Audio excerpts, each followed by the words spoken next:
ये कहानी शुरू होती है सन 1995 में, जहां पर हाला नाम के एक ग्रह को दिखाया जाता है। इस ग्रह में रहने वाले लोगों को क्री कहा जाता है, जहां पर वियर्स नाम की एक लड़की को दिखाया जाता है जो बुरी तरह घायल होती है। तभी उसे एक बूढ़ी औरत दिखती है। इससे पहले कि वो कुछ समझ पाती, धुएं से एक आदमी निकलता है जो उस पर गन तान देता है। वियर्स उसका चेहरा नहीं देख पाती और अगले पल वियर्स की आंख खुल जाती है। दरअसल ये एक सपना होता है। वियर्स को ये सपना बार बार आता है। वो एमनीजिया से ग्रस्त है, इसीलिए उसे नींद बहुत कम आती है। साथ ही वो अपनी जिंदगी की पिछली यादों को भूल चुकी है। वियर्स इसके बाद यॉन रॉक के पास जाती है, जो इस प्लेनेट की सेना, जिसे स्टार फोर्स कहा जाता है, उसका कमांडर है। वो वियर्स को लड़ने की कला भी सिखाता है। इसके बाद यॉन रॉक वियर्स को इस ग्रह की सुपर इंटेलिजेंस के पास मिलवाने के लिए निकल पड़ता है, जो इस पूरे ग्रह को रूल करती है। यॉन रॉक उसे बताता है कि इस ग्रह की जो सुपर इंटेलिजेंस है, उसका कोई भी चेहरा नहीं है। जो चेहरा तुम्हारे दिमाग में होता है, जिसके बारे में तुम बार बार सोचते हो, वो उसी रूप में तुम्हारे सामने आती है। अब वियर्स उस जगह पहुंच जाती है जहां पर वो सुपर इंटेलिजेंस है। वो वियर्स के सामने उसी ओल्ड लेडी के रूप में आती है जो बार बार उसे सपनों में दिखती है। वो वियर्स को बताती है कि हमारे लोग, हमारा ग्रह खतरे में है। स्क्रल्स एलियन, जो कि एक एक करके अलग अलग ग्रहों पर अपना कब्जा करते हैं, जो किसी का भी रूप धारण कर सकते हैं, वो बार बार घुसपैठिए बनकर हमारे प्लेनेट के अंदर आते हैं ताकि वो हमारी जाति को खत्म कर सकें। पर इससे पहले कि वो ऐसा करें, हमें स्क्रल्स को खत्म करना होगा। इसके बाद वियर्स क्री की आर्मी, जिसका कमांडर यॉन रॉक है, उनके साथ उस प्लेनेट की तरफ निकल पड़ती है जहां पर स्क्रल्स हैं। यॉन रॉक बताता है कि हमारा एक जासूस पिछले 3 सालों से स्क्रल्स के बीच में है और हमें किसी भी कीमत पर उसे वहां से निकाल कर लाना होगा। ये सब के सब उस प्लेनेट तक पहुंच जाते हैं। वियर्स उस जासूस तक पहुंच जाती है जिसे छुड़ाने के लिए ये सब यहाँ तक आए हैं। वियर्स उससे उसका कोड पूछती है, वो उसे कोड बता देता है। तभी वियर्स को बताया जाता है कि स्क्रल्स ने उनकी आर्मी पर हमला कर दिया है और जिसे वो जासूस समझ रही थी, दरअसल वो स्क्रल्स का लीडर टेलोस होता है, जिसने अपना रूप बदला होता है। वो वियर्स को बेहोश करके अपने शिप में ले जाता है, जहां पर वो मशीन की मदद से वियर्स के दिमाग की उन पुरानी यादों को जानने की कोशिश करता है जिनके बारे में वियर्स खुद भी भूल चुकी है। उसे पता चलता है कि वियर्स पहले अर्थ पर थी, वो एक पायलट थी। यहाँ पर उसके साथ एक और लेडी होती है जिसका नाम होता है डॉक्टर विंडी लॉसन। ये वही लेडी है जो वियर्स को बार बार उसके सपनों में दिखती है। स्क्रल्स एलियन का लीडर टेलोस भी इसी के बारे में जानना चाहता है। वो अपने लोगों से कहता है कि इसकी लोकेशन का पता करो कि ये कहाँ जा रहे हैं, लेकिन इससे पहले कि ये ऐसा कर पाते, वियर्स अपनी सेंसेस में वापस आ जाती है। वो अपने आप को आजाद करके टेलोस पर हमला कर देती है। वो उससे पूछती है कि तुमने मेरे दिमाग में क्या डाला। टेलोस कहता है कि मैंने तुम्हारे दिमाग में कुछ नहीं डाला, वो सब कुछ पहले से तुम्हारे दिमाग में है। मैं बस डॉक्टर लॉसन और उन्होंने जो लाइट स्पीड इंजन बनाया था उसकी लोकेशन जानना चाहता हूँ। तुम्हें अपने अतीत के बारे में कुछ याद नहीं है। तुम क्री के जाल में फंस चुकी हो। यहाँ पर जितने भी स्क्रल्स होते हैं वो वियर्स के ऊपर हमला कर देते हैं। इनकी मुठभेड़ के बीच में स्पेसशिप में छेद हो जाता है। सभी स्क्रल्स यहाँ से भाग जाते हैं, पर वियर्स का जो स्पेसशिप होता है वो अर्थ पर जाकर क्रैश हो जाता है। यहाँ क्रैश होने के बाद वियर्स अपने लोगों को बताती है कि वो अर्थ पर है, वो जल्दी आकर उसे यहाँ से ले जाएं। वो कहते हैं कि हमें 22 घंटे लगेंगे, 22 घंटे तक तुम्हें वहां पर हमारा इंतजार करना होगा। अब यहाँ पर एजेंट निक फ्यूरी, जो कि अभी जवान है, और साथ ही साथ फिल कॉल्सन उनके साथ ही आ जाते हैं। वो वियर्स से उसके बारे में पूछते हैं। वियर्स उन्हें बताती है कि वो एक क्री है और वो स्क्रल्स को खत्म करना चाहती है। हालांकि इन्हें उसकी बात समझ में नहीं आती, पर तभी वियर्स को एक स्क्रल दिखता है। वो उसका पीछा करने लगती है। स्क्रल अपना रूप बदलकर एक ट्रेन में बैठ जाता है, लेकिन वियर्स उसे पहचान लेती है। इन दोनों के बीच में घमासान लड़ाई होती है और तभी स्क्रल के पास से एक मेमोरी डिवाइस गिरता है। ये वही मेमोरी डिवाइस है जिसके अंदर वियर्स की यादें हैं। स्क्रल यहाँ से भागने में कामयाब हो जाता है। वहीं निक फ्यूरी को दिखाया जाता है जो कार से अपने साथी फिल कॉल्सन के साथ ट्रेन का पीछा कर रहा होता है, पर तभी उसे एक कॉल आता है और ये कॉल होता है फिल कॉल्सन का। वो समझ जाता है कि जो उसके साथ है वो फिल कॉल्सन नहीं है बल्कि एक स्क्रल है। निक फ्यूरी जानबूझकर अपनी गाड़ी का एक्सीडेंट कर देता है जिसमें स्क्रल की मृत्यु हो जाती है। निक फ्यूरी की आंख के ऊपर चोट भी लगती है। निक फ्यूरी इसके बाद स्क्रल को एक लैब में ले जाता है जहां पर उसका बॉस भी आता है। उसका बॉस निक फ्यूरी को कहता है कि तुम्हें इस मिशन पर काम करना होगा और सारी इंफॉर्मेशन मुझे देनी होगी।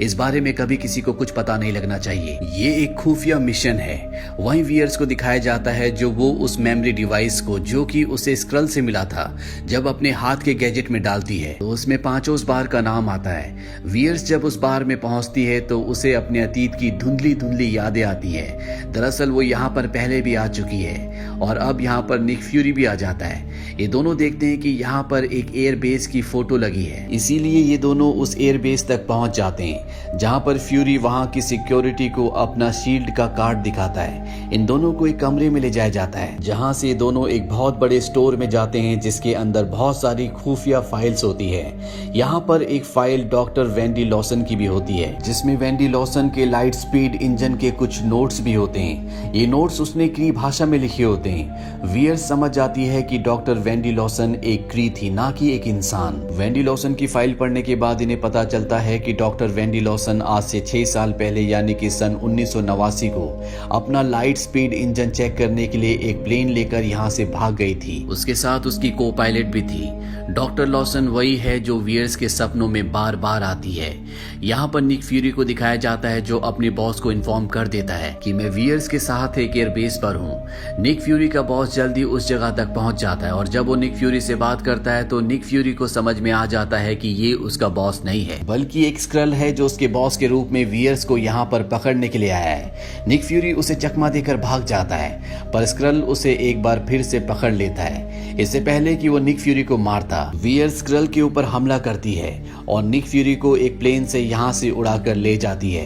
ये दोनों के दोनों मारिया के घर पहुंचते हैं। दरअसल डॉक्टर लॉसन की फाइल में लिखा था कि मारिया ही वो लड़की है जिसने आखिरी बार डॉक्टर लॉसन को देखा था। वियर्स को यहाँ पता चलता है कि मारिया उसकी बेस्ट फ्रेंड है और उसका असली नाम कैरल डेनवर्स है। मारिया उसे बताती है कि डॉक्टर लॉसन का आज से 6 साल पहले जिस फाइटर प्लेन से क्रैश हुआ था उस प्लेन को और कोई नहीं बल्कि तुम ही चला रही थी।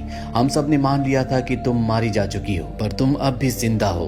पर वियर्स को इस बारे में कुछ भी याद नहीं होता, ना ही उसे मारिया के बारे में कुछ याद होता है। अब यहाँ पर स्क्रल्स का लीडर टेलोस आ जाता है और वो वियर्स से कहता है कि मैं तुमसे लड़ना नहीं चाहता। मैंने पिछली बार तुम्हें बंदी बनाया था क्योंकि तब मैं तुम्हारे बारे में कुछ भी नहीं जानता था, पर अब मैं तुमसे बात करना चाहता हूँ। मैं तुम्हें उस शाम की रिकॉर्डिंग सुनाना चाहता हूँ जिस शाम को तुम डॉक्टर लॉसन के साथ फाइटर प्लेन में कहीं जा रही थी।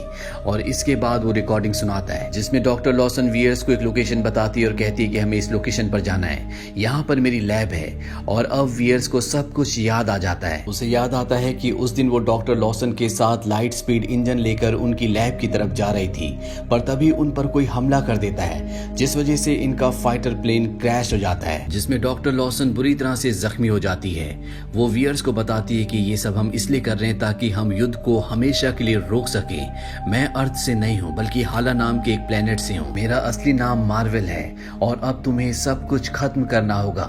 ये लाइट स्पीड इंजन जो हमारे साथ है ये एक पावर सोर्स है, ये किसी के भी हाथ नहीं लगना चाहिए। पर इससे पहले कि वो उसे डिस्ट्रॉय करती उन्हें कोई गोली मार देता है जिससे उनकी मृत्यु हो जाती है। ये वही पल होता है जो वियर्स को बार बार सपनों में आता है जिसमें एक आदमी उसकी तरफ गन तान रहा है लेकिन वो उस आदमी की कभी भी शक्ल नहीं देख पाती, पर अब उसे उसकी शक्ल दिख जाती है। और ये होता है हाला प्लेनेट की सेना का कमांडर यॉनरॉग जिसे वो अपना दोस्त समझती है। वो वियर्स से एनर्जी सोर्स के बारे में पूछता है पर वियर्स जानती है कि ये एनर्जी सोर्स किसी के हाथ नहीं लगना चाहिए, इसीलिए वो एनर्जी सोर्स पर गोली चलाती है जिससे एक बहुत बड़ा ब्लास्ट होता है और एनर्जी सोर्स की जितनी भी एनर्जी होती है वो सब की सब वियर्स की बॉडी के अंदर समा जाती है। यॉनरॉग इसीलिए वियर्स को नहीं मारता क्योंकि उसे इसी एनर्जी की जरूरत है। कहानी वापस प्रेजेंट में आती है जहाँ पर स्क्रल्स का लीडर टेलोस वियर्स को बताता है वो हालांकि क्री जाति का साथ दे रही है जो कि गलत है, इसीलिए वो लाइट स्पीड इंजन को हमेशा के लिए नष्ट करना चाहती थी। क्री लोगों ने हमारे ग्रह को नष्ट कर दिया। जब हमने उनके सामने घुटने नहीं टेके तो उन्होंने हमारे पूरे ग्रह को तबाह कर दिया, इसीलिए हम एक के बाद दूसरे ग्रह पर पनाह लेते हैं। डॉक्टर लॉसन यानी कि मार्वेल ने जिस एनर्जी सोर्स की खोज की थी वो किसी भी स्पेसशिप को बिजली की रफ्तार से भी तेज चला सकता था जहां क्री की फौज कभी भी नहीं पहुंच पाती। वो चाहती थी कि तुम उस एनर्जी सोर्स को ढूंढने में हमारी मदद करो। वियर्स कहती है लेकिन मैंने तो उसे खत्म कर दिया था। टेलोस बताता है कि तुमने सिर्फ इंजन को खत्म किया था, वो एनर्जी सोर्स अब भी उसकी लैब में है जिस लैब की लोकेशन मार्वेल ने तुम्हें बताई थी। वियर्स कहती है कि वो लैब धरती पर नहीं बल्कि अंतरिक्ष में है जो नक्षत्रों के हिसाब से बार बार बार अपनी जगह बदलती रहती है। अब इनके पास जो प्लेन होता है, टेलोस का साइंटिस्ट उसमें फेर बदल करके उसे अंतरिक्ष में जाने लायक बना देता है। ये सब के सब धरती की कक्षा से बाहर निकल जाते हैं और बहुत जल्दी लैब तक पहुंच जाते हैं। जब ये लैब के अंदर जाते हैं तो देखते हैं कि वहां पर एक टेसरेक्ट भी होता है जो पूरी एनर्जी का सोर्स है। अब सवाल ये उठता है कि डॉक्टर लॉसन के पास ये टेसरेक्ट कहां से आया, जबकि हमने captain America the first Avenger में देखा था कि ये टेसरेक्ट टोनी स्टार्क के पिता हॉवर्ड स्टार्क के पास है। हॉवर्ड स्टार्क उन 3 लोगों में से एक थे जिन्होंने शील्ड की स्थापना की थी, और जब शील्ड और नासा ने मिलकर एक नया प्रोग्राम बनाया जिसका नाम रखा गया पेगासस। पेगासस प्रोग्राम में वो टेसरेक्ट की एनर्जी को यूज करके सुपर फास्ट इंजन बनाना चाहते थे, जहां पर डॉक्टर लॉसन भी एक साइंटिस्ट के तौर पर काम कर रही थी, इसीलिए उसके हाथ टेसरेक्ट लग गया। अब प्रेजेंट टाइम में दिखाया जाता है कि टेलोस डॉक्टर लॉसन की लैब में अजीब सी आवाज निकालना शुरू कर देता है, और कुछ ही देर बाद उसका परिवार जो कि इसी स्पेसशिप में इसी लैब में पिछले 6 सालों से छुपा था, वो सामने आ जाता है। टेलोस की पत्नी टेलोस को कहती है कि मार्वल ने हमें तुम तक किसी भी तरह का सिग्नल भेजने के लिए मना किया था, अगर हम ऐसा करते तो हाला प्लेनेट के क्री लोग हम तक पहुंच जाते। अब यहाँ पर यॉन रॉक भी अपनी क्री सेना के साथ पहुंच जाता है और वो वीयर्स को कैप्चर कर लेते हैं। वो उसे कैप्चर करने के बाद उसकी सेंसेस को अपनी सुप्रीम इंटेलिजेंस तक भेजते हैं, जहां पर उस सुप्रीम इंटेलिजेंस वीयर्स को डॉक्टर लॉसन यानी कि मार्वल के रूप में दिखती है। वीयर्स की गर्दन पर एक ऐसा डिवाइस लगाया होता है जिससे क्री लोग उसकी पावर को कंट्रोल कर रहे होते हैं। वीयर्स को ये बात पता चल जाती है और अपने वो उस डिवाइस को अपनी गर्दन से निकाल कर फेंक देती है। जैसे वो अपने डिवाइस को गर्दन से निकालती है उसकी सारी पावर्स अनलॉक हो जाती है और वीयर्स यहाँ पर बन जाती है कैप्टन मार्वल। कैप्टन मार्वल बनने के बाद वो एक ही वार में क्री की पूरी सेना को अपने से दूर कर देती है और टेसरेक्ट लेकर सीधा निक फ्यूरी के पास पहुंचती है और कहती है कि इस टेसरेक्ट को लेकर तुम यहाँ से निकल जाओ। निक फ्यूरी के हाथ में डॉक्टर लॉसन यानी कि मार्वल की एक बिल्ली होती है। दरअसल ये बिल्ली नहीं बल्कि एक एलियन है और वो बिल्ली टेसरेक्ट को निगल जाती है। इसके बाद निक फ्यूरी और मारिया बिल्ली और सभी स्क्रल्स को लेकर अपने प्लेन पर बैठकर इस जगह को ब्लास्ट करके यहाँ से निकल जाते हैं। यॉन रॉक भी टेसरेक्ट को हासिल करने के लिए अपने फ्लाइंग ऑब्जेक्ट से उनका पीछा करता है। कैप्टन मार्वल उसके फ्लाइंग ऑब्जेक्ट को पकड़ लेती है, लेकिन यॉन रॉक उसे गिरा देता है, पर इससे पहले कि वो धरती से टकराती वो अपने दिमाग को पूरी तरह से शांत करती है, जिससे वीयर्स यानी कि कैप्टन मार्वल अपनी उड़ने की शक्ति को पहचानती है और इसके बाद वो यॉन रॉक के फ्लाइंग ऑब्जेक्ट को क्रैश कर देती है। ठीक उसी पल हमें धरती की कक्षा के बाहर रोनन को दिखाया जाता है जो कि एक क्री है। जब वो अपने लोगों को हारता हुआ देखता है तो वो धरती की तरफ बहुत बड़ी बड़ी मिसाइल्स फेंकता है, लेकिन इन सभी मिसाइल्स को कैप्टन मार्वल एक ही झटके में नष्ट कर देती है। रोनन जब उसकी शक्तियां देखता है तो कहता है कि हमें वापस चलना चाहिए, लेकिन हम वापस बदला लेने जरूर आएंगे। इसके बाद कैप्टन मार्वल वापस धरती पर आती है जहां पर यॉन रॉक होता है। वो उसे उसके फ्लाइंग ऑब्जेक्ट पर बिठाती है और कहती है कि सुप्रीम इंटेलिजेंस से कहना कि बहुत जल्दी मैं हाला आ रही हूँ ताकि मैं सब कुछ वहां पर खत्म कर दूं।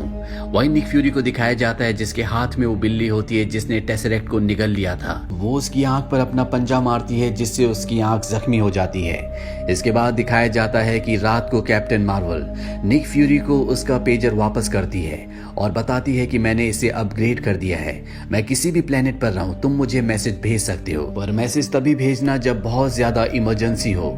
इसके बाद कैप्टन मार्वल्स यहाँ पर स्क्रल्स के स्पेसशिप के साथ उनका नया घर ढूंढने के लिए धरती से निकल जाती है। निक फ्यूरी को दिखाया जाता है कि उसकी आंख में जहां पर बिल्ली ने पंजा मारा था अब वो वहां पर अपनी आंख को कवर करके रखता है। वो अपने साथी को कहता है कि हमें नहीं पता कि अंतरिक्ष में और कौन कौन रहता है, इस बार तो हमें कैप्टन मार्वल ने बचा लिया, लेकिन हमें इसी तरह के और भी सुपर हीरोज की जरूरत है, हमें सुपर हीरोज की एक टीम बनानी होगी। एंड क्रेडिट सीन में हमें दिखाया जाता है कि वो बिल्ली जिसने टेसरेक्ट को निगल लिया था वो निक फ्यूरी के डेस्क के ऊपर उस टेसरेक्ट को वापस उगल देती है। इसी के साथ ये फिल्म यहीं पर खत्म हो जाती है। ये फिल्म ईयर 2019 में रिलीज हुई थी। IMDb पर इसकी रेटिंग है 6.8। इस फिल्म का बजट था 152 to 175 मिलियन डॉलर्स और बॉक्स ऑफिस पर इसने कमाई की थी 1.128 बिलियन डॉलर्स की। Captain America the first Avenger की जो कहानी है वो सन 1941 से 1945 की कहानी है। कैप्टन मार्वल की कहानी सन 1995 की है। उम्मीद करते हैं कि ये इन्फॉर्मेशन, ये कहानी आपको पसंद आई होगी।